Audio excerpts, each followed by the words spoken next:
Nagpapasalamat pa rin daw si Olympic bronze medalist Nesty Petesio kahit hindi siya umabot sa gold medal match ng women's 57 kg division ng boxing.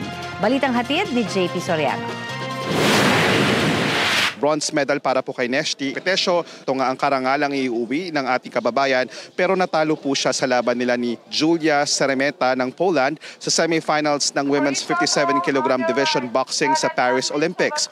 Talo man sa mga hurado, panalo naman si Nesty sa mata ng Association of Boxing Alliances in the Philippines o ABAP. Si Petesio raw ang tunay na lamang sa puntos kung sila ang tatanungin.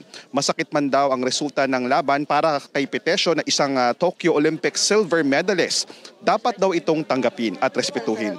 Gayunpaman, malinaw daw na nagbigay ng karangalan si Nesty sa ating bansa matapos makapagbigay nga ng bronze medal sa Olympics na ito. Sabi ni Nesty nang makausap natin, siya pinipigilan niyang maiyak pero nagpapasalamat daw siya sa Panginoon dahil iniligtas siya sa laban niya ngayon. Congratulations pa rin sa ating kababayan. Nagpapasalamat po ang mga Pilipino kay Nesty Petesio.